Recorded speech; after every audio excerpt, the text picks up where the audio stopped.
Hitam Samsudin dan Peggy Lee Pekey. Ilustrasi buku ini telah dilukis oleh Saifuddin Mahlani. Penerbitnya ialah World of Sir Sidren Berhad di Pucang Selangor. Ia dicetak oleh pencetakan Sermaju Sidren Berhad pada tahun 2005, mempunyai 46 muka surat, termasuk halaman belakang, dan 24 muka surat berilustrasi.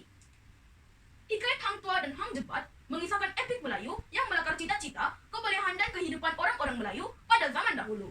Hang Tuah adalah seorang pahlawan yang menonjol dengan sifat-sifat kesetiaan, keberanian, kepintaran, dan berbudi bahasa. Secara ringkasnya, hikayat kegagahan dan keberanian Hang Tuah sehingga dilantik sebagai Laksamana Sultan Mansur Shah ini bermula ketika beliau dan sahabat-sahabatnya telah membunuh segerombolan lalun.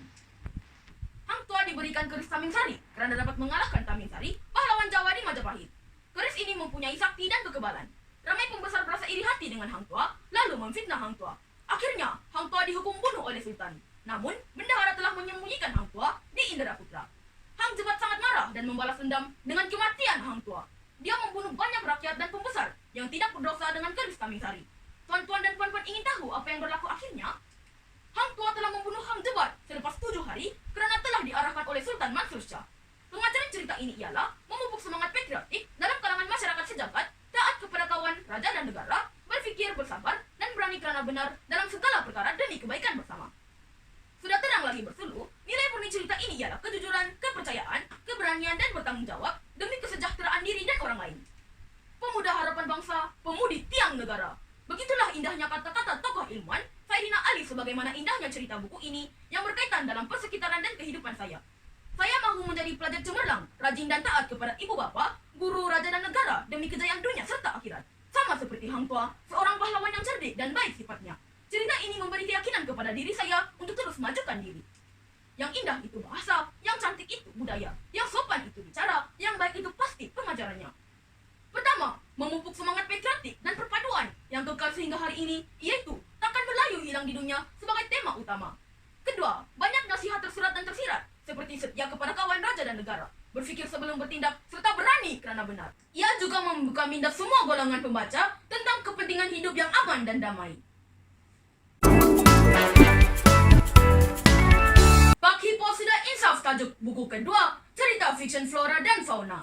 Buku ini ditulis oleh Puan Karisma Arsyad pada tahun 2004. Ia diterbitkan oleh Pustaka Pemuda Jaya, Sidren Berhad di Selangor.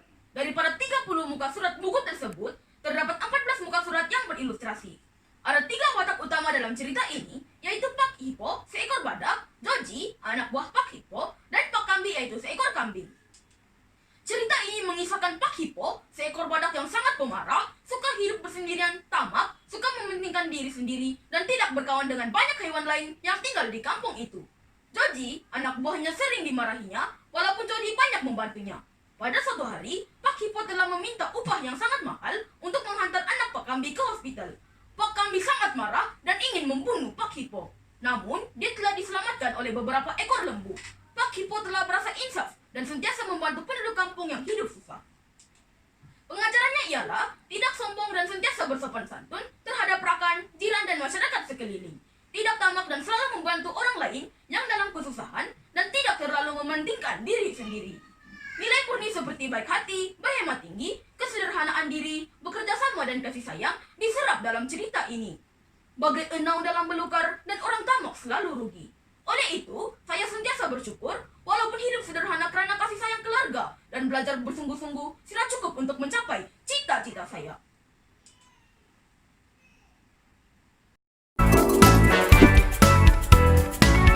Harta Karun untuk Mimi buku ketiga dikongsikan, cerita fiction sebagai hiburan dan teladan. Karisma Arsyad penulis buku tiada tandingan, Pustaka Pemuda Jaya Selangor tempat penerbitan. Cerita yang dramatis ini mengisahkan Mimi, seekor kambing betina yang sombong dan memandang rendah Lily dan Zizi yang bodoh kerana Mimi bangga dengan kecantikan dirinya. Doman pula ialah seekor anak kambing jantan yang comel. Doman Lily dan Zizi berasa sangat marah dan sedih. Doman Lily dan Zizi cuba mencari harta karun berdasarkan peta harta karun yang dijumpai dalam botol tanpa pengetahuan Mimi. Namun, Mimi tetap mengekori mereka sehingga sampai di sebuah gua. Mimi telah cedera akibat diserang oleh ular sawah di dalam gua itu. Mimi dibantu oleh singa-singa yang lalu di situ. Mereka selamat akhirnya. Namun, Mimi menangis kerana mukanya yang cantik telah tercalar. Tetapi dia telah insaf bahawa sahabat lebih berharga daripada harta karun. Pengajarannya ialah Jangan ikut resmi jagung, semakin berisi semakin tegak, yaitu tidak sombong apabila mendapat sesuatu kelebihan. Nilai murni seperti hormat menghormati dan berhemat tinggi dapat dipupuk daripada cerita ini. Saya ingin menjadi seperti mereka kerana saya yakin kecantikan dan kesempurnaan manusia sebenar adalah kecantikan, budi pekerti dan akhlak yang baik.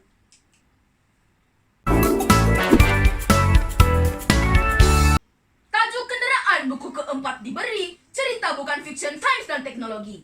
Ia ditulis oleh Sulaiman Saleh pada tahun 1998. Penerbitnya ialah Mega Setia Emas Sendirian Berhad. Buku ini berkisah tentang sejarah kenderaan, bermula daripada kereta kuda, kereta lembu dan kereta kerbau untuk membantu manusia bergerak dari satu tempat ke satu tempat. Beberapa fakta menarik yang saya tidak lupa dalam buku ini ialah: pertama, injin diesel mendapat nama daripada seorang jurutera Jerman bernama Rudolf Diesel. Kedua, pesawat pertama pada tahun 1936. Dan ketiga, Tony Gillett adalah pencipta kereta laju 100 km dalam masa 4 saat. Pengajaran buku ini ialah saya harus sentiasa berikhtiar untuk membuat sesuatu yang baru secara kreatif dan inovatif, sabar tabah dan berdaya saing secara sehat untuk menyelesaikan masalah dalam kehidupan seharian demi mencapai kejayaan pada masa akan datang. Rajin, bertanggung jawab, berani dan percaya adalah nilai murni yang boleh ditarbiyahkan dalam buku ini. Buku ini memberikan saya motivasi untuk menjadi seorang saintis yang mencipta teknologi modern pada suatu hari nanti.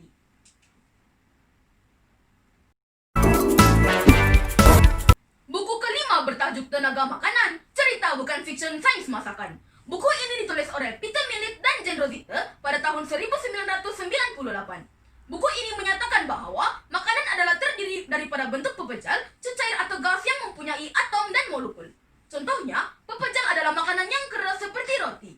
Makanan terdiri daripada 7 kelas yang mempunyai kebaikan dan fungsi yang tertentu kepada tubuh badan kita seperti karbohidrat, protein, lemak, vitamin, garam, mineral, serat, lawas, dan air. Beberapa resepi yang sangat mudah disediakan serta berkhasiat turut dikongsikan dalam buku ini.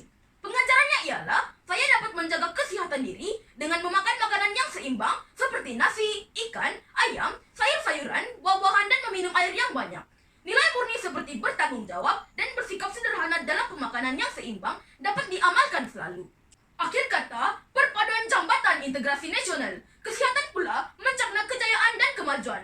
Sains teknologi semestinya tonggak globalisasi yang bitara. Semua ini bermula daripada membaca buku, membaca jabatan ilmu. Sekian dan terima kasih.